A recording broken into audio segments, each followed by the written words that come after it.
जी good morning. कैसे सब लोग? बढ़िया। चलिए दोस्तों, हम लोग शुरू करते हैं आज अपना नया अकाउंटिंग स्टैंडर्ड। और आज हम लोग शुरू करने वाले हैं कौन सा accounting standard? AS 16 borrowing cost. दोस्तों जरा इस अकाउंटिंग स्टैंडर्ड के बारे में कुछ बातें अपन लोग पहले कर लेते हैं और थोड़ी देर के लिए अपन इस अकाउंटिंग स्टैंडर्ड को भूल जाते हैं। मैं पहले आपके साथ में कुछ प्रैक्टिकलिटीज डिस्कस करूंगा कि दरअसल ये अकाउंटिंग स्टैंडर्ड आया क्यों और इस अकाउंटिंग स्टैंडर्ड ने किन किन बातों को डिस्कस किया, क्या क्या प्रॉब्लम्स थी इस अकाउंटिंग स्टैंडर्ड के आने से पहले और इसने आकर के उन प्रॉब्लम्स को कैसे दूर किया। ये सारी बातें हम एक कॉमन सेंस के तहत करेंगे। उसके बाद हम लोग इसके क्वेश्चन उसके बाद हम अपने अकाउंटिंग स्टैंडर्ड को टेक्निकली पढ़ना शुरू करेंगे। दोस्तों मैं आपको ये बताना चाहता हूं कि ये जो अकाउंटिंग स्टैंडर्ड है ये AS 16 जो है ये एक्सट्रीमली सिंपल टॉपिक है। ये बहुत बहुत बहुत आसान टॉपिक है और एग्जामिनेशन के पॉइंट ऑफ व्यू से बहुत बहुत इंपॉर्टेंट है। आप लोग यहां पे लिख सकते हैं कि ये very important plus very simple है। ये अकाउंटिंग स्टैंडर्ड बहुत इंपॉर्टेंट है और बहुत ही सिंपल अकाउंटिंग स्टैंडर्ड है जो आप लोगों को मेरे साथ में ध्यान से पढ़ना है। खैर, सबसे पहला पॉइंट, सबसे पहला सवाल ये आता है कि सर ये बताओ कि आखिर ये अकाउंटिंग स्टैंडर्ड आया ही क्यों? ये क्या है? बेटा आप लोग एक बात को जानते हैं, सब लोग एक बात को समझते हैं कि अगर हम किसी एसेट को बना रहे हैं तो हमारे एसेट के रेडी टू यूज से पहले के जितने भी खर्चे होते हैं वो सारे के सारे खर्चे हम उस एसेट की कॉस्ट में जोड़ लेते हैं। प्लीज मेरी बात को ध्यान से सुनिए। अगर हम किसी एसेट को कंस्ट्रक्ट कर रहे हैं या किसी एसेट को परचेज कर रहे हैं तो उस एसेट के रेडी टू यूज, एक बात ध्यान रखना, आप लोग हमेशा 11th 12th वगैरह में आप लोग सब लोग गलत पढ़ करके आते हैं, आप लोग पढ़ के आते हो पुट टू यूज।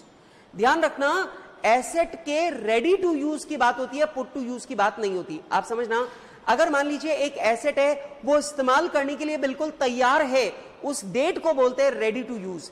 और हो सकता है उसके 15 दिन 20 दिन या 2 महीने 4 महीने 6 महीने बाद फिर हम उस एसेट का इस्तेमाल करना शुरू करें। तो जब आप एसेट का इस्तेमाल करना शुरू करोगे that is called put to use. तो ध्यान रखना बेटा, हमारे लिए ready to use important word है, पुट टू यूज से हमें कोई मतलब नहीं होता है। क्लियर है बात? Put to use is not important. What is important? Ready to use. बेटा हमारा जो अकाउंटिंग स्टैंडर्ड 10 है, पुराना वाला भी नया वाला भी, वो दोनों ये कहते हैं कि सारी की सारी कॉस्ट जो एसेट के रेडी टू यूज होने से पहले लगाई गई है वो सारी की सारी कॉस्ट उस एसेट की कॉस्ट में हम लोग इंक्लूड करते हैं। बात आ रही समझ में? मैंने क्या बोला? मतलब अगर किसी भी एसेट के रेडी टू यूज होने से पहले का जितना भी खर्चा है वो सारा का सारा खर्चा हम लोग अपनी कॉस्ट में कैपिटलाइज करते हैं, हम उस सारे के सारे खर्चे को अपनी कॉस्ट में इंक्लूड करते हैं। अब एक क्वेश्चन आया कि मान लीजिए अगर अपन ने किसी एसेट को बनाने के लिए लोन लिया है तो लोन लेने पर लोन का जो ब्याज लग रहा है वो ब्याज भी उस एसेट की कॉस्ट में इंक्लूड करेंगे या नहीं करेंगे? बेटा आ रही है मेरी बात समझ में? मान लीजिए मैंने एक बिल्डिंग बनाई तो बिल्डिंग के रेडी टू यूज होने से पहले का जितना भी खर्चा है वो सारा का सारा खर्चा बिल्डिंग की कॉस्ट में लेना है। That is clear. लेकिन क्वेश्चन ये आता है कि अगर बिल्डिंग को बनाने के लिए मैंने लोन लिया है, लोन पर मैंने ब्याज चुकाया है, तो क्या वो ब्याज का पैसा भी बिल्डिंग की कॉस्ट में जुड़ेगा या नहीं जुड़ेगा? जुड़ेगा या नहीं जुड़ेगा? तो पॉइंट ये आया कि भैया पहले इस पॉइंट पे होता था डिस्प्यूट। कुछ लोग बोलते थे कि भाई साहब इंटरेस्ट का जो खर्चा है वो बिल्डिंग की कॉस्ट में इंक्लूड करना है, कुछ लोग बोलते थे नहीं करना है। हमारा अकाउंटिंग स्टैंडर्ड 16 आया और उसने बोला हाँ इंटरेस्ट का खर्चा एसेट की कॉस्ट में इंक्लूड करना है। पॉइंट समझ में आ रहा है? अकाउंटिंग स्टैंडर्ड 16 ने आके क्लियर कर दिया कि भैया इंटरेस्ट का खर्चा जो एसेट के रेडी टू यूज होने से पहले हो रहा है वो आपको इंक्लूड करना है। मेरी बात आ गई समझ में? पॉइंट समझ में आ गया? अब सुनो, अब इस AS के सामने कई समस्याएं थी। मैं अभी ध्यान से सुनो, मैं आपको सिर्फ कॉन्सेप्ट बिल्डअप कर रहा हूं, मैं आपको AS की बातें नहीं पढ़ा रहा। जब मैं AS शुरू करूंगा पढ़ाना तब टेक्निकल बातें करूंगा, अभी मैं तुम्हारे से कॉमन सेंस वाली बातें कर रहा हूं। मुझे ऐसा लगता है जब तक ये अकाउंटिंग स्टैंडर्ड नहीं आया था तब तक एक समस्या थी कि चलो इंटरेस्ट का खर्चा बिल्डिंग की कॉस्ट में इंक्लूड करना है, पर 3 प्रॉब्लम है। पहला, इंटरेस्ट का खर्चा कब से इंक्लूड करना शुरू करूं? मान लो मैंने लोन ले लिया पहले और बिल्डिंग बनानी शुरू की है बाद में, तो लोन पहले ले लिया, बिल्डिंग बाद में शुरू की है बनाना, तो बिल्डिंग बनाना ही शुरू नहीं किया, तो क्या बिल्डिंग बनाना शुरू करने से पहले वाला इंटरेस्ट बिल्डिंग की कॉस्ट में जुड़ना चाहिए?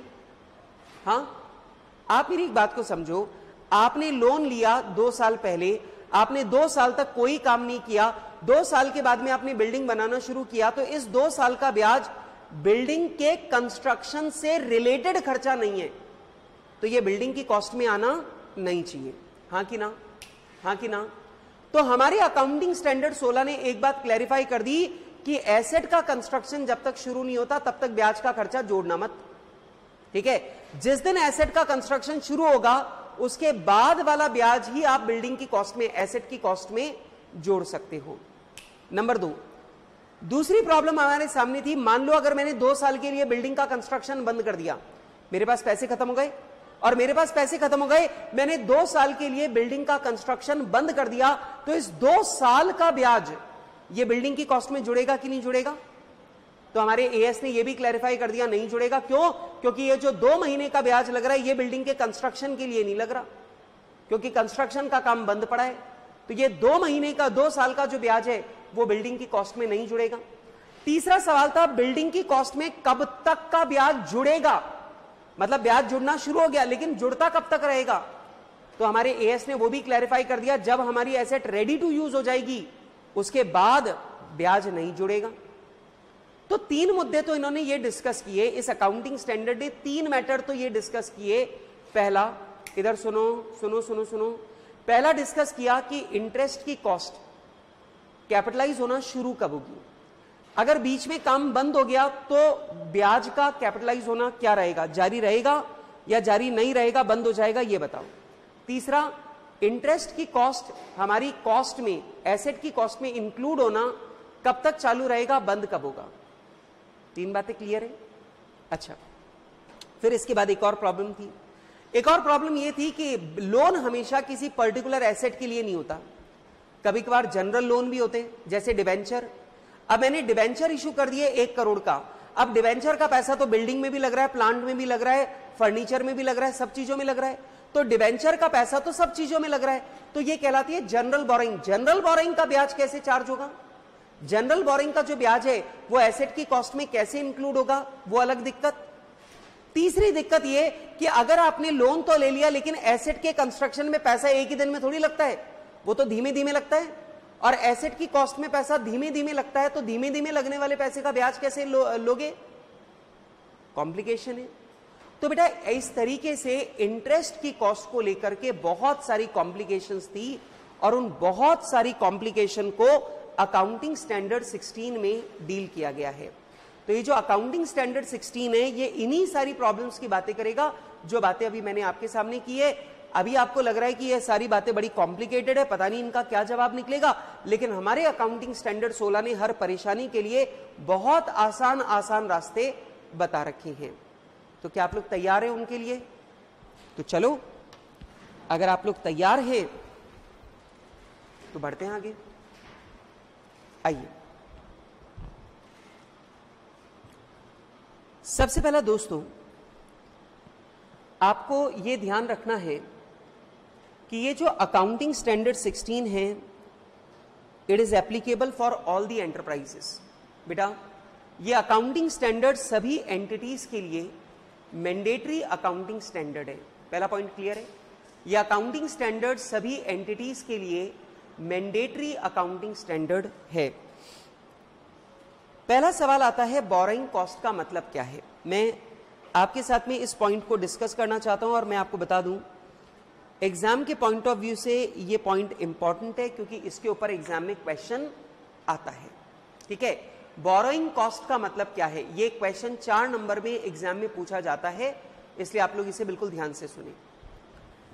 बेटा हमारे अकाउंटिंग स्टैंडर्ड 16 ने न सिर्फ ब्याज के सामने दिखने वाले खर्चे को पहचाना, बल्कि इसने हमारे हिडन इंटरेस्ट के खर्चे को भी पहचाना है। मतलब जो हमारा अकाउंटिंग स्टैंडर्ड 16 है, इसमें बोरोइंग कॉस्ट में बेसिकली ब्याज को पकड़ा गया है। बोरोइंग कॉस्ट मतलब ब्याज, लेकिन बेटा इसने हिडन इंटरेस्ट को भी पकड़ लिया है। मतलब बोरोइंग कॉस्ट की परिभाषा को जब आप देखोगे तो आपको ऐसा लगेगा कि इसमें इंटरेस्ट और हिडन इंटरेस्ट दोनों को कवर किया गया है। अब आप लोग बोलेंगे कैसे? पढ़ो मेरे साथ में, एक एक बात पढ़ेंगे और एक एक बात को समझेंगे, ठीक है ना। Borrowing cost are interest and other cost incurred in connection with borrowing of funds. ये लाइन बड़ी जोरदार है। इन्होंने बोला बोरोइंग कॉस्ट का मतलब है हमारा जो भी इंटरेस्ट का खर्चा है वो, और साथ में लोन का अरेंजमेंट करने के लिए अगर आपने कोई भी पैसा खर्च किया है तो वो भी आपकी बोरोइंग कॉस्ट में इंक्लूड किया जाएगा। जैसे एक बात को समझो, आज मैंने 1 करोड़ का लोन लिया, ठीक है, और इस लोन पर बेटा ब्याज की रेट है 10%। तो आप मुझे बताइए साल भर का मेरा ब्याज कितना लगेगा? 10 लाख रुपए। साथ ही बेटा ये लोन अरेंज करवाने के लिए मैंने जिस व्यक्ति की सहायता ली उसने मुझसे कमीशन लिया है मुझे लोन दिलवाने के लिए 1%। तो आप मुझे जल्दी से ये बताइए उसने कमीशन कितना लिया? 1 लाख रुपए।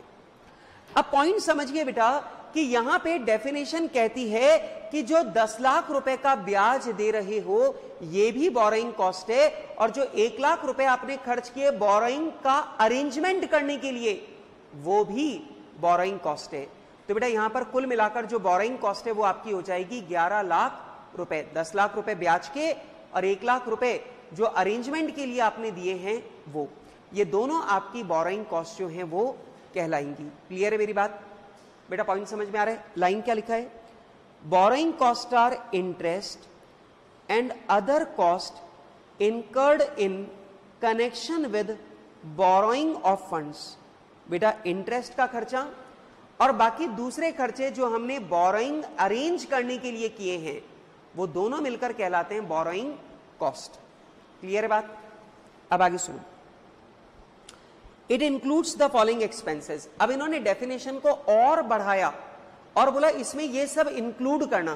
क्या भाई? इंटरेस्ट। सर इंटरेस्ट की बात तो पहले हो गई, बिल्कुल हो गई, पर इसने रिपीट किया है। Number 2 commitment charges. अब आप बोलेंगे सर ये कमिटमेंट चार्जेस क्या होते हैं, हमें इनके बारे में नहीं पता। बेटा कमिटमेंट चार्जेस होते हैं जहां पर आप किसी आदमी से लोन नहीं लेते लेकिन आप उससे एग्रीमेंट कर लेते हो कि जब भी मुझे पैसे की आवश्यकता होगी मैं आपसे पैसे ले लूंगा। तो बेटा अब ऑब्वियस ही बात है सामने वाला आदमी अपने पास पैसे रखेगा ताकि आप जब भी मांगने आओ वो आपको दे दे। तो आप मुझे बताइए क्या उसे ब्याज का नुकसान रहेगा? एक बात मुझे बताओ कि अगर मैं गौरव के पास गया और मैंने गौरव को जाके बोला कि गौरव मुझे 10 लाख रुपए की आवश्यकता है, गौरव बोला बिल्कुल सर अभी ले लो, ये रखे, ये लो। मैंने बोला नहीं नहीं अभी मुझे जरूरत नहीं है, मेरे को अगले 2 महीने में कभी भी जरूरत पड़ सकती है, मैं मांग लूंगा। गौरव ने बोला सर अगर आप ऐसी बात करोगे तो मुझे 2 महीने तक कैश अपने पास ही रखना पड़ेगा, मैं किसी को दे ही नहीं पाऊंगा, क्योंकि मुझे हमेशा लगेगा आप कभी भी आके मांग लोगे तब कहां से दूंगा, तो मुझे तो 2 महीने के लिए कैश अपने पास ही रखना पड़ेगा, तो मेरा ब्याज का नुकसान होगा। मैंने गौरव को बोला कोई बात नहीं यार, ऐसा कर 2% तू ले लेना मुझसे, ठीक है। तो गौरव को मैंने 2% देने का वादा किया कि भाई जब मैं पैसा मांगने आऊं तब तू मुझे दे देना, जिस दिन मैं पैसा ले लूंगा उस दिन ब्याज लगना शुरू हो जाएगा 12%, और जब तक मैं नहीं लेता तब तक 2% ब्याज ले लेना, ठीक है। तो यहां पे ये जो 2% में दे रहा हूं ना, इसे बोलते हैं कमिटमेंट चार्जेस। क्या बोलते हैं इसे? Commitment charges. गौरव ने मुझे कमिट किया है कि कभी भी आके पैसे ले लेना, कोई दिक्कत नहीं है, और इसके बदले गौरव मुझसे 2% पैसे ले रहा है, ये क्या है? कमिटमेंट चार्जेस, ठीक है। तो ध्यान रखना बेटा, इंटरेस्ट भी बोरोइंग कॉस्ट है, कमिटमेंट चार्जेस भी बोरोइंग कॉस्ट है। आगे अमोर्टाइजेशन ऑफ डिस्काउंट और प्रीमियम। मैं चाहता हूं आप इसे क्लैरिफाइड लिखो, डिस्काउंट को पूरा लिखो डिस्काउंट ऑन इशू, और प्रीमियम को पूरा लिखो प्रीमियम ऑन रिडेम्पशन। बुक में लिखिए, ये लिखा ना अमोर्टाइजेशन ऑफ डिस्काउंट और प्रीमियम, तो डिस्काउंट को पूरा लिखो डिस्काउंट ऑन इशू, और प्रीमियम को पूरा लिखो premium on redemption.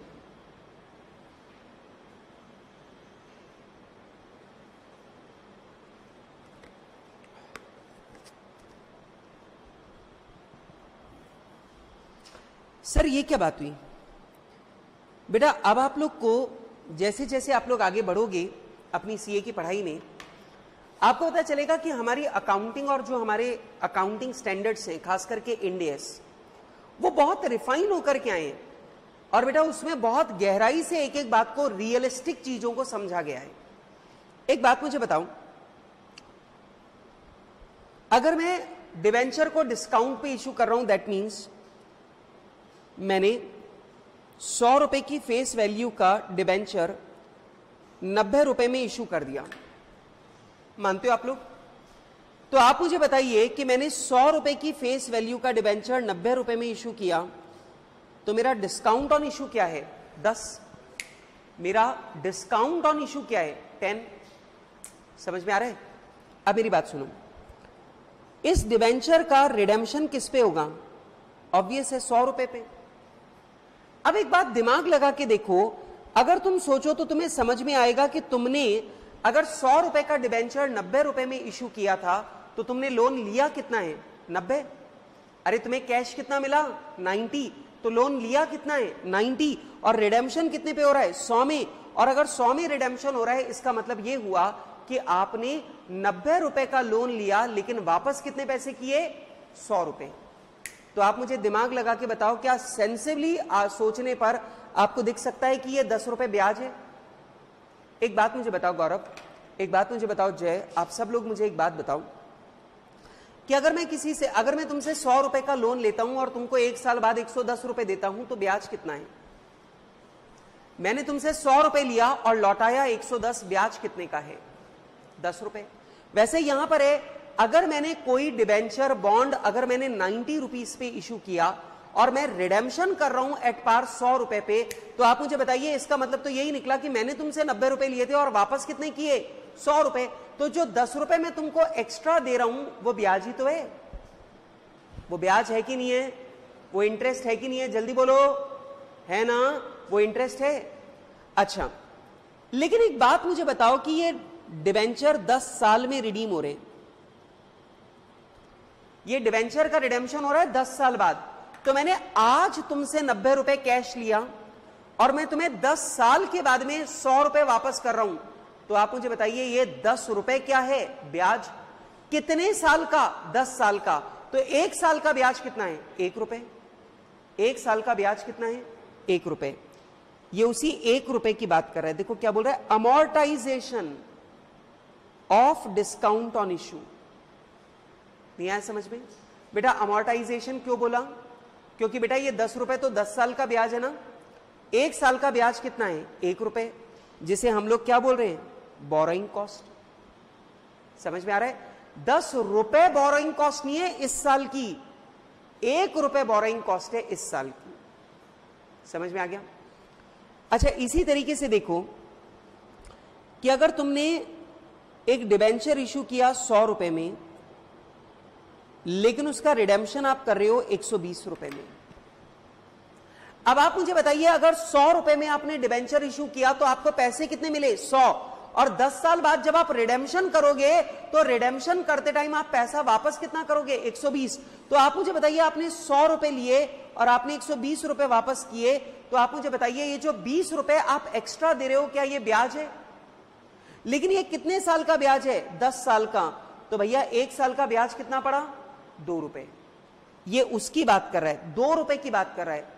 Amortisation of premium on redemption. बेटा बात समझ में आ रही है?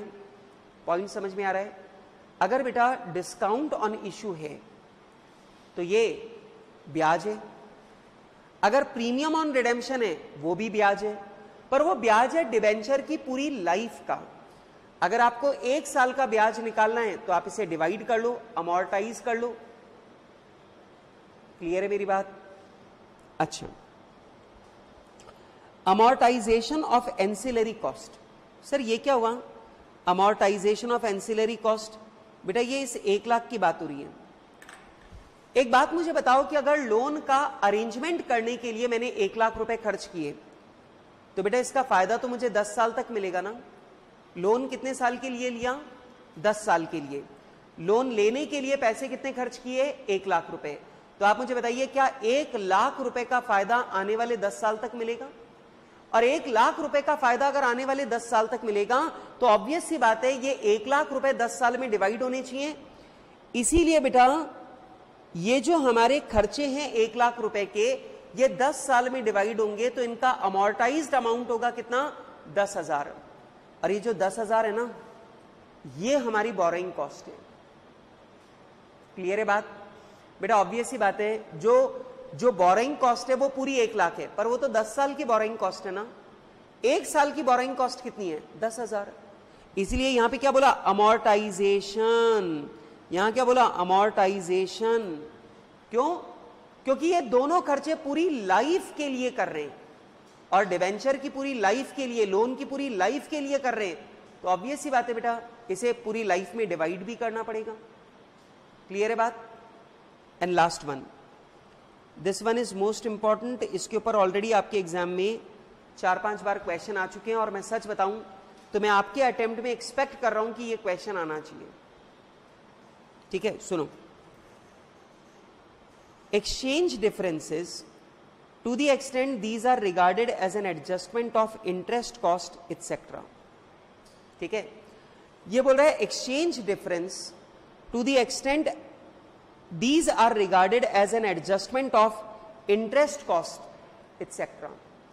सर इस लाइन का मतलब तो कुछ निकला ही नहीं जी। जब ये अकाउंटिंग स्टैंडर्ड 16 इशू हुआ था, तब हम सारे चार्टेड अकाउंटेंट्स ने भी बोला भाई इस लाइन का मतलब क्या है? Exchange differences to the extent these are regarded as an adjustment of interest cost etcetera. तो हमने बोला सर ये जो लाइन आपने डाली है अकाउंटिंग स्टैंडर्ड में, इस लाइन से समझ नहीं आ रहा कुछ भी। तो हमारे इंस्टीट्यूट ने इस पर अकाउंटिंग स्टैंडर्ड इंटरप्रिटेशन इशू किया। क्या किया? ASI, accounting standard interpretation. और इस बात को समझाया कि इस बात का मतलब क्या है। सुनिएगा, इस बात का मतलब समझाया कि मान लो आपने $1 लाख का लोन लिया। ठीक, जिस दिन लोन लिया उस दिन $1 की रेट 40 थी, तो आपकी बुक्स में लोन कितना दिख रहा था? 40 लाख। लेकिन 31 मार्च साल के आखिरी दिन डॉलर की रेट हो गई 42, तो आपकी बैलेंस शीट में ये लोन दिखने लगा 42 लाख, और ये 2 लाख रुपए हमारा हो गया लॉस। इस लॉस को ही ये यहां पे एक्सचेंज डिफरेंस बोल रही हैं। समझ में आ रही है बात? पहला पॉइंट क्लियर है? पहला पॉइंट क्लियर है। आपने $1 लाख का लोन लिया था। जिस दिन लोन लिया उस दिन $1 40 रुपए का था, तो आपका लोन कितना बैठा? 40 लाख रुपए का। लेकिन साल के आखिरी दिन पर डॉलर की रेट बढ़कर 42 हो गई, तो 42 के हिसाब से अब ये लोन 42 लाख का हो गया है। तो आपकी बुक्स में अगर लोन 42 लाख पे दिखाओगे तो बाकी का 2 लाख रुपए क्या बुक करोगे? लॉस। इसी लॉस को यहां पे बोला जा रहा है एक्सचेंज डिफरेंस। अब सुनिए, इसके लिए बड़ी जोरदार बात बोली।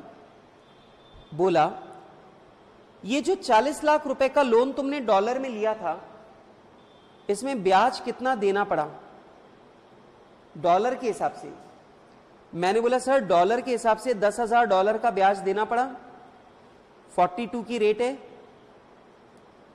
4,20,000 का ब्याज देना पड़ा।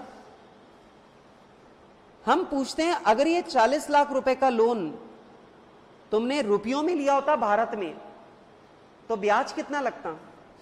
तो मैंने बोला सर अगर ये लोन भारत में रुपए में लिया होता तो ब्याज लगता 5 लाख रुपए का। सुनना, सबसे पहली बात, इस $1 लाख के लोन पर ब्याज लगा 4,20,000, ये बोरोइंग कॉस्ट है। क्लियर है? ये तो ब्याज है ना, ब्याज तो बोरोइंग कॉस्ट है ही।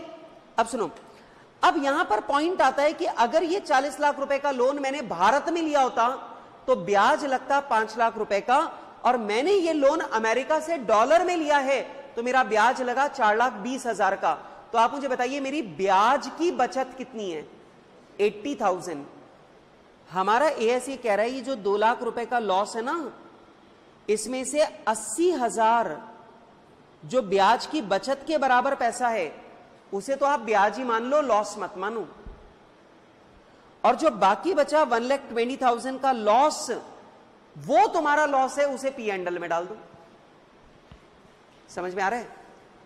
फॉरेन करेंसी की रेट बदलने से जो तुमको नुकसान हुआ है, उस नुकसान में से ब्याज की बचत के बराबर पैसा तो मान लो ब्याज, और बाकी का नुकसान पी एंड एल में डाल दो। अब तुम्हें डॉलर की रेट बदलने से नुकसान कितना हुआ? 2 लाख का। हम तुमसे पूछेंगे डॉलर में जो लोन ले रखा है इस पर ब्याज कितना भरा? मैंने बोला सर 4,20,000 का। आप मुझसे पूछो अगर यही लोन भारत में लेते तो ब्याज कितना लगता? मैंने बोला 5 लाख रुपए का। तो आपने बोला देख भाई, अमेरिका से जो तूने डॉलर में लोन लिया उससे तेरा ब्याज कितना बचा? 80,000 का। तो ये जो 2 लाख रुपए का डॉलर की रेट बदलने से नुकसान हो रहा है, इस नुकसान में से 80,000 का नुकसान तो मान ले ब्याज, और बाकी जो बचा 1,20,000 का नुकसान वो पी एंड एल से चार्ज कर ले। अरे समझा क्या तुमको? अरे तुमको समझा क्या पूरी बात? हाँ जी, तुमको पूरी बात समझा? समझ में आ रही बात? क्या इसके ऊपर एक क्वेश्चन करवाऊं? पॉइंट समझ में आ रहा है? अच्छा चलो, अब 1 मिनट जरा इसको सुनना। ये क्या लिखा है देखो, exchange difference to the extent, exchange difference भी बोरोइंग कॉस्ट माना जाएगा, लेकिन सिर्फ कहां तक? Which are regarded as adjustment of interest cost. जहां तक आपका ये इंटरेस्ट की कॉस्ट का एडजस्टमेंट है वहां तक। समझ में आ रहा है बेटा? आप मुझे बताइए, इस पॉइंट का मतलब पूरा समझ में आ गया? क्या मतलब है इसका? सबसे पहला आप ये देखो, डॉलर में जो आपने लोन ले रखा है उसमें डॉलर की रेट बदलने से नुकसान कितना हुआ, मान गए? नंबर 2, देखो डॉलर वाले लोन पर ब्याज कितना लग रहा है, और अगर यही लोन भारत में लेते तो ब्याज कितना लगता? दोनों का जो डिफरेंस है वो आपके ब्याज की बचत है। जो आपका 2 लाख रुपए का लॉस है उसमें से 80,000 जो ब्याज की बचत के बराबर का नुकसान है उसे तो तुम ब्याज ही मान लो, और बाकी बचा 1,20,000 का लॉस, इसे लॉस मानो और पी एंड एल में डाल दो। समझ में आ रहा है? एक बार जरा मेरे साथ में रिवाइज करेंगे। सबसे पहले आप मुझे बताइए, ये अकाउंटिंग स्टैंडर्ड सबके लिए मैंडेटरी है? Is first thing clear? क्या आपको पहली बात एकदम क्लियर है? नंबर 2, दूसरी बात बच्चों, दूसरी बात है कि ये जो अकाउंटिंग स्टैंडर्ड है इसमें बोरोइंग कॉस्ट को कैसे डिफाइन किया गया है। इन्होंने बोला बोरोइंग कॉस्ट का मतलब है जो इंटरेस्ट आप दे रहे हो वो, और जो भी बोरोइंग से रिलेटेड कॉस्ट है, बोरोइंग के अरेंजमेंट से रिलेटेड कॉस्ट है, वो दोनों मिलाकर आपकी क्या है? Borrowing cost. अब इन्होंने क्लैरिफाई किया, इस बोरोइंग कॉस्ट में इंक्लूड करोगे आप इंटरेस्ट को, नंबर 2 कमिटमेंट चार्जेस को, नंबर 3 डिस्काउंट ऑन इशू या प्रीमियम ऑन रिडेम्पशन का अमोर्टाइज्ड अमाउंट है उसको, और नंबर 4 आप करोगे अमोर्टाइजेशन ऑफ एंसिलरी कॉस्ट, मतलब बोरोइंग का अरेंजमेंट करने के लिए आपने जो कमीशन वगैरह दिया है उसका अमोर्टाइज्ड अमाउंट, और number 5 which is most important, अगर आपने फॉरेन करेंसी में लोन ले रखा है तो फॉरेन करेंसी की रेट बदलने से जो भी आपको नुकसान हो रहा है उस नुकसान में से ब्याज की बचत के बराबर नुकसान बोरोइंग कॉस्ट माना जाएगा, और बाकी का नुकसान पी एंड एल में चार्ज किया जाएगा। बोलिए बेटा, कोई दिक्कत?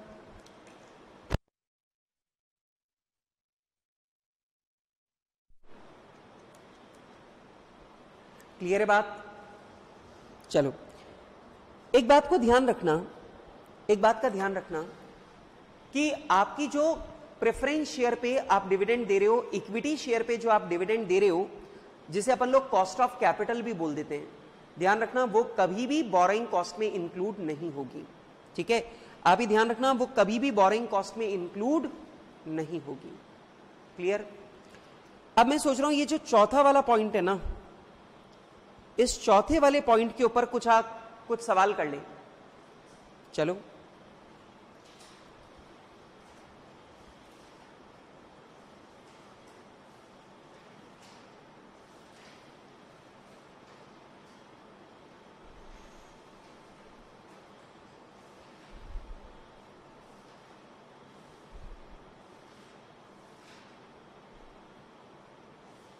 ये लीजिए क्वेश्चन नंबर 8 निकाल लीजिए बेटा। आप इस क्वेश्चन के ऊपर आप लोग लिख सकते हैं सुपर इंपॉर्टेंट।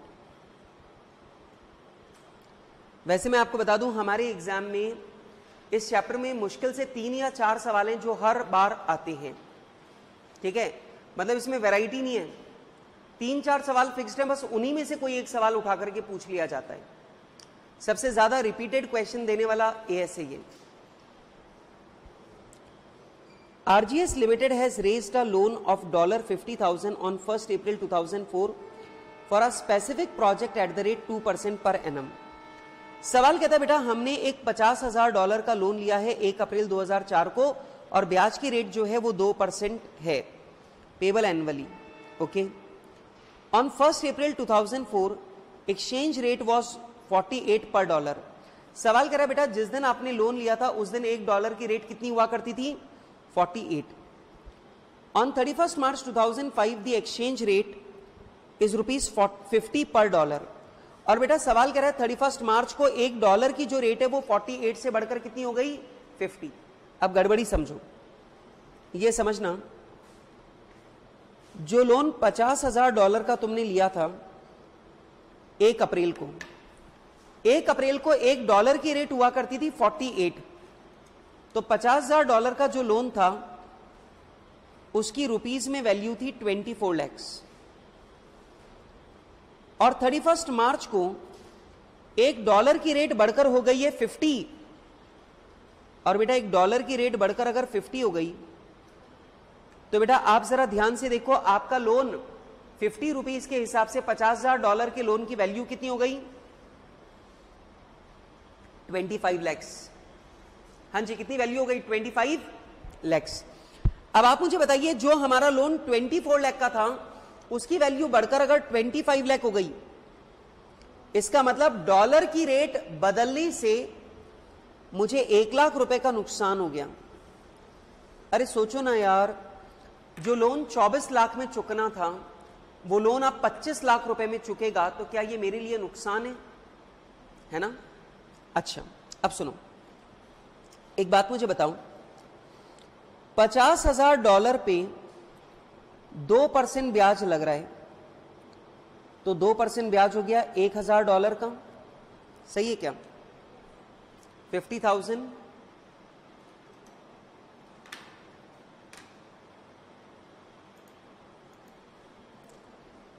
अब ये बताओ कि ये जो इंटरेस्ट है, ये इंटरेस्ट आपको देना कब है? जल्दी बताओ, क्या ये इंटरेस्ट आपको साल के आखिरी दिन पे देना है? जी सर। और बेटा आखिरी दिन पर $1 की रेट क्या है? 50। तो बेटा जी तुम्हें इंटरेस्ट कितना देना पड़ा? 50,000। बेटा हिसाब लगा के देखो, $50,000 का लोन है, और बेटा ये जो $50,000 का लोन है, इस लोन पर 2% आपको इंटरेस्ट देना है, तो 2% इंटरेस्ट आपका कितना हुआ? 50,000। हाँ जी, कितना? 50,000, सॉरी 1,000। और $1 की रेट आपकी आज 50 रुपीस की है, तो आपको इस इंटरेस्ट के लिए कितने पैसे देने पड़े? 50,000। ठीक है, अब सुनो, द कॉरस्पॉन्डिंग अमाउंट, ध्यान से पढ़ना ये line, the corresponding amount could have been borrowed by RGS limited in Indian currency at the rate 10% per annum on 1 अप्रैल 2003। 1 अप्रैल 2003 को ये 24 लाख रुपए का लोन अगर भारत में लिया जाता तो ये लोन भारत में कितने का मिलता? 10% ब्याज पे। तो आप मुझे बताओ, अगर ये लोन भारत में लेते तो 10% के हिसाब से 24 लाख के लोन पर मेरा इंटरेस्ट कितना पड़ता? 2,40,000। अब मेरा सवाल आपसे यह है, यह बताओ कि मैंने डॉलर में लोन लेकर ब्याज की बचत कितनी की है? 1,90,000। और बेटा अगर आपने इंटरेस्ट की सेविंग की है 1,90,000, तो 1,90,000 तक कितना भी नुकसान हो जाए वो इंटरेस्ट ही माना जाएगा। ठीक है, अब हिसाब लगाओ, 50,000 का इंटरेस्ट आपने पे किया और 1 लाख रुपए का जो नुकसान है ये भी इंटरेस्ट ही माना जाएगा। तो आप मुझे बताइए आपका इंटरेस्ट का खर्चा कितना माना जाए? 1.5 लाख। आपका इंटरेस्ट का खर्चा कितना माना जाना चाहिए? 1.5 लाख। हाँ जी, आपका इंटरेस्ट का खर्चा कितना माना जाना चाहिए? 1.5 लाख। आंसर करेक्ट कर लेना बेटा, बुक में आंसर करेक्ट कर लेना। कितना? 1.5 लाख।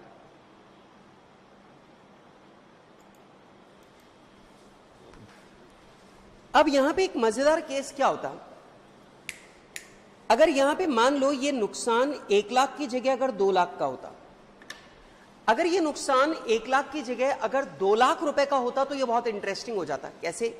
मैं बोलता 2 लाख रुपए के नुकसान में 1,90,000 का जो नुकसान है वो तो माना जाएगा बोरोइंग कॉस्ट के बराबर, वो तो माना जाएगा बोरोइंग कॉस्ट, और बाकी जो 10,000 का लॉस है वो माना जाएगा एक्सचेंज डिफरेंस लॉस, और वो जाएगा कहां? P&L में। आ रही बात समझ में? लेकिन यहां पर तो प्रॉब्लम क्या है, लॉस हमारा 1 लाख का है, सेविंग हमारी 1,90,000 की है, तो यहां पर तो पूरा का पूरा 1 लाख का लॉस बोरोइंग कॉस्ट माना जा रहा है। कुल मिलाकर हमारी बोरोइंग कॉस्ट हो जाएगी 1,50,000। ठीक है, तो दैट वे इस क्वेश्चन में कुछ खास डिफिकल्ट कुछ बचा नहीं, अदरवाइज इस क्वेश्चन में मतलब थोड़ा और इंटरेस्टिंग हो जाता अगर ये लॉस 1 लाख की जगह 2 लाख रुपए होता। ठीक है, बुक में आंसर करेक्ट कर लिया, 1,48,000 ही है, 1,50,000 है। अच्छा चलो आगे बढ़ते हैं। आइए बेटा, अब अगली बात आती है क्वालिफाइंग एसेट की। अगली डेफिनेशन की ओर चलते हैं, और हमारी अगली डेफिनेशन है मीनिंग ऑफ क्वालिफाइंग एसेट। बेटा हमारा जो अकाउंटिंग स्टैंडर्ड है, उस अकाउंटिंग स्टैंडर्ड ने बोला कि भाई साहब आप हर एसेट की कॉस्ट में इंटरेस्ट नहीं जोड़ सकते। सुनो बेटा, क्या बोला?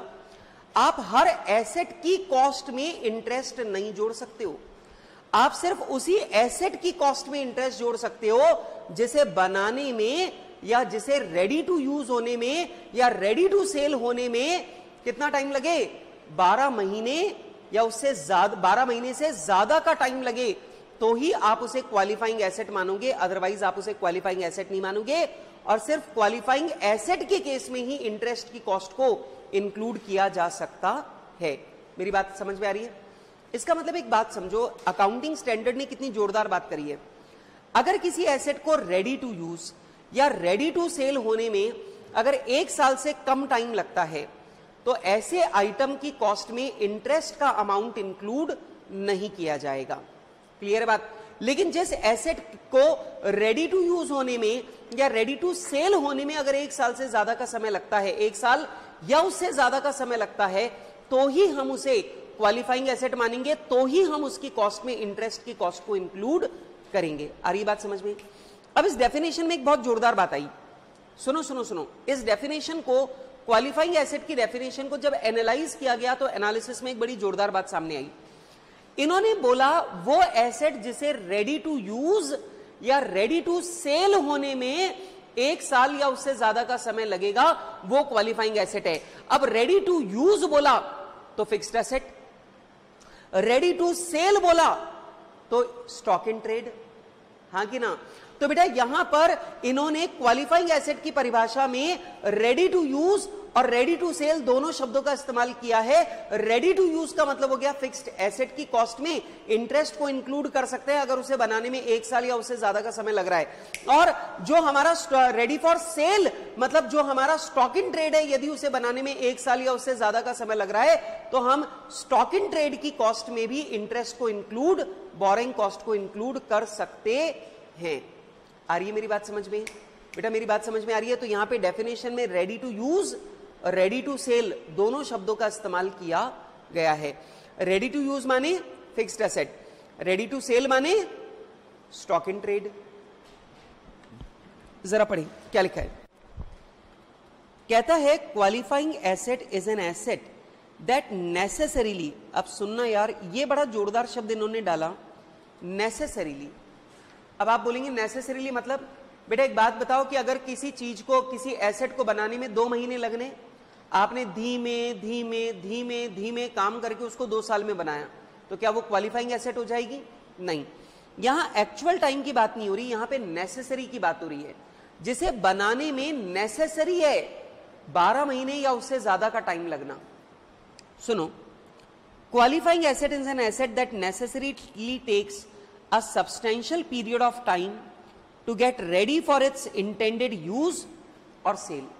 मतलब उसे रेडी टू यूज होने में या रेडी टू सेल होने में अगर ज्यादा समय लगता है, सब्सटेंशियल पीरियड ऑफ टाइम लगता है, तो वो क्वालिफाइंग एसेट है। और याद रखना, बोरोइंग कॉस्ट सिर्फ क्वालिफाइंग एसेट की कॉस्ट में ही जोड़ी जा सकती है। अच्छा, for example if a manufacturing plant और इन्वेंट्री ऑफ गुड्स, अब देख लो मैन्युफैक्चरिंग प्लांट भी का एग्जाम्पल भी दे रहा है, इन्वेंट्री ऑफ गुड्स का एग्जाम्पल भी दे रहे हैं, और investment property takes a substantial period of time to get ready for use और sale, then that will be treated as a qualifying asset. समझ में आ रही है? मतलब बेटा यहां पे इन्वेस्टमेंट प्रॉपर्टी को भी शामिल कर लिया गया, गुड्स को, स्टॉक इन ट्रेड को भी शामिल कर लिया गया, फिक्स्ड एसेट को भी शामिल कर लिया गया। क्लियर है बात? अच्छा बेटा ये बात ध्यान रखना, फॉर इट्स इंटेंडेड यूज और सेल। ठीक है, वैसे मैं और गहराई में चलना चाहता हूं अगर आप लोग थोड़ा और इंटरेस्ट लें। बेटा यहां पे इन्होंने एक शब्द का इस्तेमाल किया, ready for intended use. CA final में इसके ऊपर एक क्वेश्चन आ चुका है, बहुत अच्छा क्वेश्चन था, बहुत अच्छा कॉन्सेप्ट पॉइंट था। Intended use, sir intended use मतलब मान लो आपकी एसेट रेडी टू यूज हो गई है, लेकिन आपको जिस तरीके से इस्तेमाल करना है उसमें अभी टाइम और लगेगा। तो ध्यान रखना, जब तक वो आपके इंटेंडेड यूज के लिए तैयार नहीं हो जाती ना, तब तक आप अपनी इंटरेस्ट की कॉस्ट को कैपिटलाइज करोगे। सर बात समझ नहीं आई? मैंने बोला जरा समझो। मान लीजिए मैं एक बिल्डिंग बना रहा हूं और उस बिल्डिंग में मुझे अपना ऑफिस बनाना है। ऑफिस बनाने के लिए मुझे उसमें इंटीरियर का काम भी करवाना पड़ेगा, सारा फर्नीचर वगैरह जो इंटीरियर का काम है, फॉल सीलिंग, पर्दे वगैरह सब कुछ मुझे लगाने पड़ेंगे, हाँ कि ना? अब मेरी बात को समझो, अगर ये बिल्डिंग बनके तैयार हो गई है 1 जनवरी को, लेकिन उसमें इंटीरियर का सारा काम कंप्लीट हुआ है 30 जून को, तो आप मुझे बताइए रेडी फॉर इंटेंडेड यूज के मुताबिक अगर देखा जाए तो आप 30 जून तक का इंटरेस्ट कैपिटलाइज कर सकते हो, अपनी कॉस्ट में जोड़ सकते हो। बोलो हाँ कि ना? आप समझना, building was ready to use on 1 January, लेकिन इंटीरियर का काम होने के बाद, फर्नीचर का काम होने के बाद वो बिल्डिंग तैयार हुई है 30 जून को, तो building was ready to use on 1 January, but building was not ready for intended use. अरे समझ में आ रहा है क्या? बिल्डिंग इंटेंडेड यूज के लिए रेडी नहीं थी, बिल्डिंग इंटेंडेड यूज के लिए रेडी कब हुई? 30 जून को। तो एक बात ध्यान रखना, आप 30 जून तक का जो इंटरेस्ट है वो कैपिटलाइज कर सकते हो। आ रही है बात समझ में? बेटा बिल्डिंग किसी भी एसेट का रेडी टू यूज होना क्राइटेरिया नहीं है, रेडी फॉर इंटेंडेड यूज और सेल। आ गई बात समझ में? अच्छा अब आप सुनो, कह रहा है thus the assets which are ready for their intended use or sale when acquired are not qualifying asset। मतलब आप समझो कि अगर आपने कोई एसेट खरीदी है और जिस टाइम खरीदा वो उसी टाइम रेडी टू यूज है, तो भैया उसमें बोरोइंग कॉस्ट कैपिटलाइज नहीं हो सकती। बेटा आपको मालूम है रेडी टू यूज या रेडी फॉर सेल होने में, सेल होने के लिए आपको 12 महीने या उससे ज्यादा टाइम लगना जरूरी है, तभी आप क्वालिफाइंग एसेट बनोगे। लेकिन अगर आपने कोई ऐसी एसेट खरीदी है जो रेडी टू यूज है इमीडिएटली, अरे जैसे तुमने गाड़ी खरीदी तो गाड़ी को रेडी होने में टाइम लगता है क्या? या गाड़ी जिस दिन खरीदते हो उसी दिन रेडी टू यूज है, तो गाड़ी की बोरोइंग कॉस्ट कभी भी कैपिटलाइज नहीं हो सकती।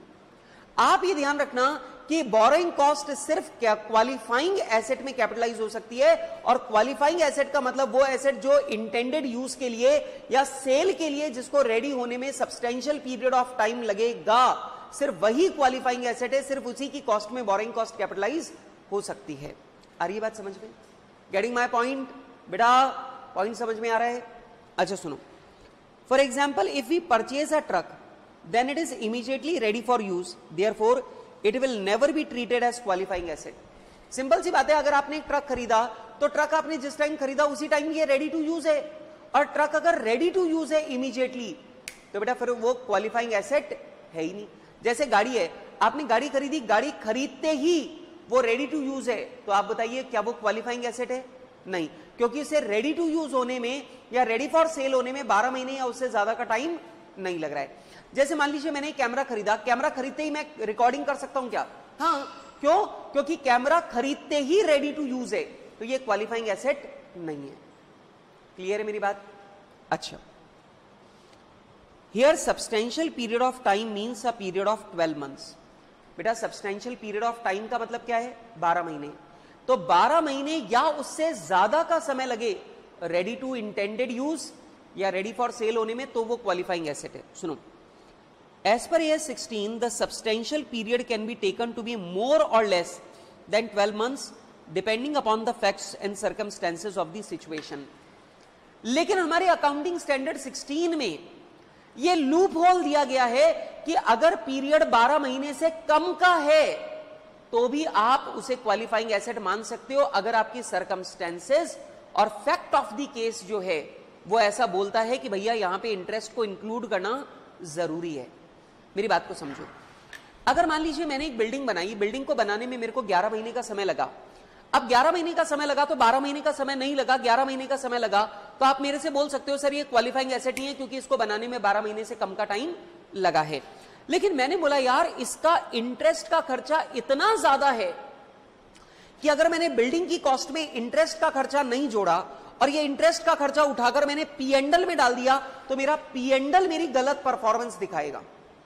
समझ लो, मान लो 100 करोड़ की बिल्डिंग है, 100 करोड़ का ब्याज हो गया 10 करोड़ रुपए, तो मैंने बोला यार अगर मैं 10 करोड़ का इंटरेस्ट बिल्डिंग की कॉस्ट में कैपिटलाइज नहीं करूंगा, ये इंटरेस्ट को मैं उठाकर P&L में डाल दूंगा, तो ऑब्वियस बात है मेरा जो P&L प्रॉफिट लॉस दिखाएगा वो इतना गलत प्रॉफिट लॉस दिखाएगा कि मेरे बिजनेस की सही पिक्चर सामने नहीं आ पाएगी। आ रही बात समझ में?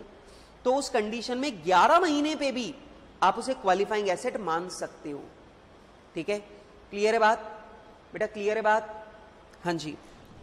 तो आइए बेटा, अपन ने यहां पे जो बात समझी वो बताओ। सबसे पहला मुझे बताओ, ये अकाउंटिंग स्टैंडर्ड सबके लिए मैंडेटरी है। नंबर 2, मैंने आपको बोरिंग कॉस्ट का मतलब बताया। बोरिंग कॉस्ट का मतलब होता है इंटरेस्ट और उस बोरिंग के अरेंजमेंट से रिलेटेड खर्चे। फिर उन्होंने इसी बात को क्लैरिफाई किया, बोरिंग कॉस्ट में 5 चीजें इंक्लूड करनी है। एक, जो आपकी इंटरेस्ट की कॉस्ट है वो। नंबर 2, लोन के अरेंजमेंट के लिए जो खर्चा किया उसका amortised amount. Number 3, commitment charges. Number 4, जो भी आपका डिस्काउंट ऑन इशू और प्रीमियम ऑन रिडेम्पशन है उसका अमोर्टाइज्ड अमाउंट जो है वो। नंबर 5, यदि आपने फॉरेन करेंसी में लोन लिया है, करेंसी के रेट बदलने से आपको नुकसान हुआ है, तो वो नुकसान भी बोरिंग कॉस्ट माना जाएगा। कहां तक? इंटरेस्ट की सेविंग वाले अमाउंट तक। ठीक है, अच्छा, रिकॉग्निशन ऑफ बोरिंग कॉस्ट। अब बोरिंग कॉस्ट के रिकॉग्निशन की बात करते हैं। अब एक बात मुझे बता दो, बोरिंग कॉस्ट को रिकॉग्नाइज करना कब स्टार्ट करेंगे? मेरे कहने का मतलब है बोरिंग कॉस्ट कब से मेरी कॉस्ट में जुड़ना शुरू होगी। मेरी बात को समझना, मैं बहुत सिंपल बात तुमको समझाता हूं। मैंने लोन लिया 1 अप्रैल को और मेरा कंस्ट्रक्शन स्टार्ट हुआ 1 जून को। तो क्वेश्चन ये आता है कि अगर मेरा कंस्ट्रक्शन स्टार्ट हुआ है 1 जून को और मैंने लोन लिया है 1 अप्रैल को, तो जो इंटरेस्ट मेरी बिल्डिंग की कॉस्ट में जुड़ेगा वो 1 अप्रैल से जुड़ेगा कि 1 जून से जुड़ेगा? 1 जून से। आपका कहना बिल्कुल सही है। आप कह रहे हो सर अगर आपका कंस्ट्रक्शन 1 जून को स्टार्ट हुआ है तो आपने लोन पहले क्यों लिया? इसका मतलब लोन अगर आपने पहले ले लिया, बिल्डिंग का कंस्ट्रक्शन बाद में शुरू किया है, तो सर इससे बिल्डिंग का कंस्ट्रक्शन स्टार्ट होने से पहले तो आपको पैसे की जरूरत थी नहीं, और बिल्डिंग का कंस्ट्रक्शन स्टार्ट होने से पहले अगर आपको इंटरेस्ट की जरूरत, लोन की जरूरत नहीं थी, तो आपने लोन लिया क्यों? तो इसका मतलब ये वाला जो ब्याज है, ये वाला ब्याज जो है, ये तो कंस्ट्रक्शन के लिए नहीं लग रहा है, तो सर आप इस इंटरेस्ट को कैपिटलाइज नहीं करोगे। इसका मतलब जब तक कंस्ट्रक्शन स्टार्ट नहीं हो जाता तब तक आप बोरिंग कॉस्ट को कैपिटलाइज नहीं कर सकते। क्लियर बात है? नंबर 2, एक बात मुझे बताओ कि अगर मेरा कंस्ट्रक्शन का काम 1 जून को स्टार्ट हुआ है, लेकिन बेटा मैंने पहली बार कंस्ट्रक्शन कॉस्ट का पेमेंट 1 जुलाई को किया है। अब आप मुझे बताइए कि अगर मैंने लोन लिया 1 अप्रैल को, कंस्ट्रक्शन का काम स्टार्ट किया 1 जून को, लेकिन कंस्ट्रक्शन के लिए खर्चों का पेमेंट मैंने पहली बार किया है 1 जुलाई को। मेरा क्वेश्चन ये है, इस वाले पीरियड का ब्याज तो कैपिटलाइज नहीं हो सकता, मैं भी जानता हूं। मेरा क्वेश्चन आपसे ये है कि कंस्ट्रक्शन स्टार्ट हो गया है, लेकिन कंस्ट्रक्शन कॉस्ट का मैंने कोई पेमेंट नहीं किया। पेमेंट मैंने पहली बार किया है 1 जुलाई को। मेरा क्वेश्चन ये है कि ये 1 जून से 1 जुलाई का जो ब्याज है ये कैपिटलाइज होना चाहिए कि नहीं होना चाहिए? ये होना चाहिए कि नहीं होना चाहिए? एक बात सोच के बताओ कि अगर मेरे को पेमेंट 1 जुलाई को करना है तो पहले लोन लेने की जरूरत क्या है? अगर मेरे को कंस्ट्रक्शन कॉस्ट का पेमेंट अगर 1 जुलाई को करना है तो आप मुझे बताओ, अगर पेमेंट मेरे को 1 जुलाई को करना है तो लोन मैंने 1 जुलाई से पहले लिया ही क्यों? तो ऑब्वियस बात है, जब आपको पैसों की जरूरत है तभी लोन लो ना। तो आप ध्यान रखना, ये वाले पीरियड का जो ब्याज है ये भी कैपिटलाइज नहीं हो सकता है। ठीक है, इसका मतलब कंस्ट्रक्शन का स्टार्ट होना या फिर कंस्ट्रक्शन कॉस्ट का पेमेंट होना, इन दोनों में से जो भी लेट होगा ना, तब से कैपिटलाइजेशन स्टार्ट होगा। नहीं आ रही मेरी बात समझ में? बेटा आप ध्यान रखना, जिस दिन आपने लोन लिया है वहां से ब्याज कैपिटलाइज नहीं होता। ब्याज का कैपिटलाइजेशन शुरू होता है जिस दिन आपने एक्विजिशन या कंस्ट्रक्शन का काम शुरू कर दिया, वो वाला दिन, या फिर जिस दिन आपने पेमेंट किया है वो दिन, दोनों में से जो भी लेट है। अरे समझ में आ रहा है क्या? समझ में आ रहा है क्या? पेमेंट या construction, whichever is later. आप एक बात बताओ, ब्याज आपने कंस्ट्रक्शन कॉस्ट का पेमेंट पहले कर दिया, कंस्ट्रक्शन ही बाद में शुरू हुआ है, तो भैया कंस्ट्रक्शन शुरू होने से पहले तुम्हारा ब्याज कैपिटलाइज थोड़ी कर दूंगा मैं। तो आप ध्यान रखना, कंस्ट्रक्शन का स्टार्ट होना, परचेज का होना या फिर इंटरेस्ट कॉस्ट का पेमेंट करना, सॉरी कंस्ट्रक्शन कॉस्ट का पेमेंट करना, सब में से जो लेट हो रहा है ना, लेट वाले दिन से ब्याज का कैपिटलाइजेशन स्टार्ट होता है। लेकिन जब मैं ये वाली बात समझाता हूं तो मेरे दिमाग में 2 और सवाल आते हैं। सर कंस्ट्रक्शन का काम स्टार्ट होना माने, सर मान लो एक काम बताओ कि अगर मैं आर्किटेक्ट के पास में गया और आर्किटेक्ट के पास में मैंने जाके नक्शे बनवाना शुरू कर दिया, तो आप मुझे बताइए सर नक्शे बनवाना भी तो कंस्ट्रक्शन के लिए ही है। तो ये जो नक्शे बनवा रहा हूं, क्या आप बोलोगे कि कंस्ट्रक्शन का काम स्टार्ट हो गया है कि नहीं हुआ है? हां सर, जमीन पे कोई काम नहीं हो रहा, मैंने जमीन खरीदी, जमीन पे कोई काम नहीं हो रहा है, ठीक है, मैं अभी आर्किटेक्ट से नक्शा बनवा रहा हूं, सर क्या ये कंस्ट्रक्शन स्टार्ट माना जाएगा? मैंने बोला सोचता हूं। बोले सर चलो छोड़ो एक बात, ये नक्शा बन गया, ये नक्शा लेकर के मैं गया नगर निगम के पास, और नगर निगम के पास जाकर के मैंने नक्शे को पास करवाने के लिए फाइल बना के सबमिट करवा दी। अब मैंने नगर निगम में फाइल सबमिट करवा दिया, मैं नगर निगम के चक्कर लगा रहा हूं ताकि मेरा नक्शा पास हो जाए और फिर मैं कंस्ट्रक्शन स्टार्ट कर पाऊं। तो सर आप मुझे ये बताइए कि मैंने जो फाइल नगर निगम में लगाई है अप्रूवल के लिए, सर ये जो मैं काम कर रहा हूं, क्या ये कंस्ट्रक्शन स्टार्ट माना जाएगा कि नहीं माना जाएगा? हाँ सर, ये ध्यान रखना जमीन पर कोई काम अभी तक हुआ नहीं है, हाँ माना जाएगा, माना जाएगा। तुमको पता है अकाउंटिंग स्टैंडर्ड बोलता है अगर आपने कंस्ट्रक्शन से रिलेटेड एडमिनिस्ट्रेटिव वर्क शुरू कर दिए तो भी कंस्ट्रक्शन स्टार्ट माना जाएगा। फिजिकली स्टार्ट चाहे बाद में हो जाए, उससे कोई दिक्कत नहीं है। अरे समझ में आ गया क्या? मतलब अगर तुमने नक्शे बनवाना शुरू कर दिया, नक्शे पास करवाना शुरू कर दिया, तो एडमिनिस्ट्रेटिव वर्किंग अगर आपने शुरू कर दी तो ये भी कंस्ट्रक्शन वर्क की स्टार्टिंग माना जाएगा। आ गई बात समझ में? नंबर 2, मेरे दिमाग में दूसरा क्वेश्चन आ रहा है कि सर पेमेंट का मतलब क्या है? पेमेंट का मतलब क्या है? तो ध्यान रखना, हमारे अकाउंटिंग स्टैंडर्ड ने बोला पेमेंट का मतलब है या तो आप कैश में पेमेंट कर दो या आपके सिर पर ब्याज वाली लायबिलिटी पैदा हो जाए। अरे समझना, मेरी बात को समझना, मेरे ठेकेदार ने बोला कि सर आपको कंस्ट्रक्शन स्टार्ट होने के 1 महीने बाद पेमेंट करना है। मैंने पेमेंट कर दिया तो भाई ब्याज का कैपिटलाइजेशन शुरू हो जाएगा 1 जुलाई से। सुनना, दिमाग लगाना, मेरे ठेकेदार ने बोला कि कंस्ट्रक्शन स्टार्ट होने के 1 महीने बाद आपको पेमेंट करना है। मैंने नहीं किया, मैंने पेमेंट किया 1 अगस्त को। ब्याज का कैपिटलाइजेशन कब से होगा? 1 अगस्त से। समझ रहे हो मेरी बात?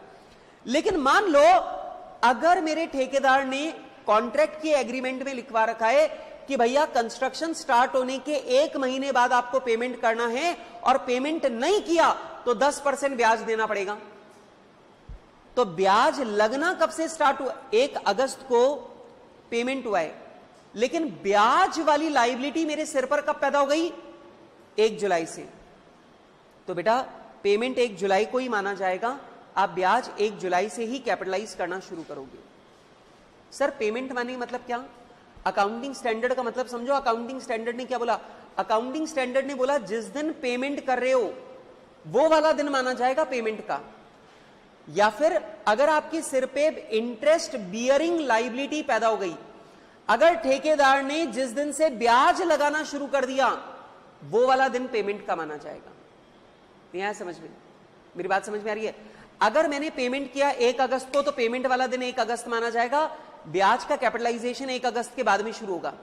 लेकिन मान लो अगर मैंने पेमेंट किया 1 अगस्त को, लेकिन इंटरेस्ट मेरे सिर पे चार्ज होना शुरू हो गया 1 जुलाई से, तो ध्यान रखना पेमेंट का दिन 1 जुलाई माना जाएगा, भले ही आपने पेमेंट 1 अगस्त को किया हो एक्चुअली। तो बेटा या तो आप पेमेंट कर दो या आपके सिर पे इंटरेस्ट बियरिंग लायबिलिटी आ जाए, ये दोनों में से जो भी काम जिस दिन हुआ है बस वही दिन पेमेंट का माना जाएगा, उसी दिन से कैपिटलाइजेशन स्टार्ट हो जाएगा। आ रही बात समझ में? एक बार मेरी बात को दोबारा से सुन लो, एक बार मेरी बात को दोबारा से सुन लो। बेटा सबसे पहली बात, बोरोइंग कॉस्ट का कैपिटलाइजेशन स्टार्ट कब होगा? बोरोइंग कॉस्ट का कैपिटलाइजेशन स्टार्ट होगा जब बोरोइंग कॉस्ट लगने लग जाए, या कंस्ट्रक्शन का काम स्टार्ट हो जाए, या कंस्ट्रक्शन की कॉस्ट का पेमेंट हो जाए। इन तीनों में से जो भी सबसे लेट होगा वहां से बोरोइंग कॉस्ट का कैपिटलाइजेशन स्टार्ट होगा। एक बात मुझे बताओ, अगर बोरोइंग कॉस्ट लगना ही शुरू नहीं हुई तो कैपिटलाइज क्या करोगे? तो बोरोइंग कॉस्ट लगना, ब्याज लगना शुरू हो गया, कंस्ट्रक्शन का काम स्टार्ट हो गया, और तीसरा कंस्ट्रक्शन कॉस्ट का पेमेंट हो गया। इन तीनों में से जो काम लेट हो रहा है ना, सबसे आखिरी हो रहा है, उसके बाद में ब्याज लगना शुरू, ब्याज कैपिटलाइज होना शुरू होगा। मतलब तुम तो ऐसा समझ लो, जब तुम्हारी ये तीनों काम हो जाएंगे ना, जब तुम्हारी तीनों शर्तें पूरी हो जाएंगी, उस दिन के बाद ब्याज कैपिटलाइज होगा। बोरोइंग कॉस्ट लगने लगी है, कंस्ट्रक्शन का काम स्टार्ट हो गया, और कंस्ट्रक्शन कॉस्ट का पेमेंट हो गया। तीनों चीजें जब हो जाएंगी तब ब्याज का कैपिटलाइजेशन शुरू होगा। ठीक है? अच्छा एक बात मुझे बताओ, कंस्ट्रक्शन के काम का स्टार्ट होने का मतलब मैंने क्या बोला? अगर आपने एडमिनिस्ट्रेटिव वर्किंग स्टार्ट कर दी तो इसे भी कंस्ट्रक्शन के काम का स्टार्ट होना ही माना जाएगा। क्लियर है मेरी बात? हाँ जी, जल्दी जल्दी जल्दी, क्लियर है मेरी बात? नंबर 2, सुनो सुनो सुनो सुनो ना प्लीज, सुनो मैं क्या बोल रहा हूं। कंस्ट्रक्शन कॉस्ट का पेमेंट कब माना जाएगा? या तो आप पे कर दो, चाहे कैश में करो चाहे कोई चीज देकर पेमेंट करो, मुझे दिक्कत नहीं, पे कर दो, या फिर आपके सिर पर इंटरेस्ट बियरिंग लायबिलिटी पैदा हो जाए तो पेड माना जाएगा। ठीक है, समझे अपन? पहले ये वाली बात जो है ये मुख्य थी। अब एक छोटी सी बात और समझ लो, borrowing cost should be capitalized as a part of cost of asset if it is directly attributable to. बेटा बोरोइंग कॉस्ट का कैपिटलाइजेशन सिर्फ तभी किया जा सकता है जब वो बोरोइंग कॉस्ट किसी क्वालिफाइंग एसेट के एक्विजिशन, कंस्ट्रक्शन या प्रोडक्शन के लिए लग रही हो। अरे समझ रहे हो बेटा, किसी क्वालिफाइंग एसेट को खरीदने के लिए खर्चा कर रहे हो, किसी क्वालिफाइंग एसेट के कंस्ट्रक्शन पे पैसा खर्च कर रहे हो, या किसी क्वालिफाइंग एसेट के प्रोडक्शन पे पैसा खर्च कर रहे हो, और उससे डायरेक्टली रिलेटेड बोरोइंग कॉस्ट है, तो ही कैपिटलाइज कर सकते हो, अदरवाइज कैपिटलाइज नहीं कर सकते। इसका मतलब एक बात सुनो, डायरेक्टली एट्रीब्यूटेबल का मतलब यदि आप ये साबित कर सको कि अगर मैं ये बिल्डिंग नहीं बनाता तो मेरा ये ब्याज नहीं लगता, तो ही बोरोइंग कॉस्ट कैपिटलाइज हो सकती है, अदरवाइज नहीं हो सकती। बेटा एक शब्द देखो क्या लिखा है इसने, शब्द देखो, डायरेक्टली एट्रीब्यूटेबल, मतलब जिस बोरोइंग कॉस्ट का आप सीधा संबंध बता सकते हो, आप ये साबित कर सकते हो कि अगर मैं ये बिल्डिंग नहीं बनाता तो मेरा ये ब्याज नहीं लगता। डायरेक्टली एट्रीब्यूटेबल है, एक्विजिशन से, कंस्ट्रक्शन से या प्रोडक्शन से, तो ही कैपिटलाइज कर सकते हो, अदरवाइज आप लोग कैपिटलाइज नहीं कर सकते। मेरी बात को समझना, मेरे ऊपर एक लोन चल रहा है 1 करोड़ का, ठीक है, पिछले 5 साल से लोन चल रहा है। मैंने क्या किया, मैंने एक बिल्डिंग का कंस्ट्रक्शन शुरू किया। अब मेरे दिमाग में आया कि यार मैंने बिल्डिंग का कंस्ट्रक्शन शुरू कर दिया, अब अपनी बोरोइंग कॉस्ट को अपन इस बिल्डिंग की कॉस्ट में कैपिटलाइज कर लेते हैं। मैं नहीं कर सकता, क्यों नहीं कर सकता? क्योंकि मुझे साबित करना पड़ेगा कि भाई साहब ये जो लोन आपने ले रखा है ये तो 5 साल पहले से लिया हुआ है, ये पैसा तो आपके बिजनेस में लगा हुआ है, तो आपने ये वाला पैसा इस बिल्डिंग के कंस्ट्रक्शन में नहीं लगाया और ये वाला पैसा आपने बिल्डिंग के कंस्ट्रक्शन में नहीं लगाया, तो आप बिल्डिंग की कॉस्ट में ये वाली बोरोइंग कॉस्ट को कैपिटलाइज नहीं कर सकते हो। लेकिन अगर मैं ये साबित कर दूं कि नहीं ये वाली बोरोइंग का पैसा ही मैंने लगाया है, तो मैं कैपिटलाइज कर सकता हूं। तो ध्यान से सुनो, डायरेक्टली एट्रीब्यूटेबल और डायरेक्टली एट्रीब्यूटेबल का सबसे बड़ा टेस्ट होता है अवॉइडेबल। अवॉइडेबल मतलब आप साबित कर दो कि अगर ये बिल्डिंग ना बनती तो ये लोन ना होता, ये ब्याज ना लगता। अगर आप ये साबित कर दो कि बिल्डिंग ना होती तो ब्याज भी ना लगता, तो डायरेक्टली एट्रीब्यूटेबल है, तो ही कैपिटलाइज हो सकता है, अदरवाइज नहीं हो सकता। क्लियर है मेरी बात? अच्छा, अब जरा सुनो, other borrowing cost are considered as an expense in the period in which these are incurred. ध्यान रखना, जो बोरोइंग कॉस्ट कैपिटलाइज नहीं हो रही वो बोरोइंग कॉस्ट आप पी एंड एल में खर्चा मान के डाल देना। क्या बोल रहा है? Other borrowing cost are considered as expense in the period in which they are incurred. ये कह रहा है भैया जो बोरोइंग कॉस्ट आप कैपिटलाइज नहीं कर रहे हो वो बोरोइंग कॉस्ट कहां जाएगी? खर्चे की तरह पी एंड एल में चली जाएगी। क्लियर है मेरी बात? बेटा मेरा पॉइंट क्लियर है? अब जरा ध्यान से सुनना। व्हेन टू रिकॉग्नाइज, आइए बेटा, व्हेन टू रिकॉग्नाइज, अपने को रिकॉग्नाइज कब करना है। चलो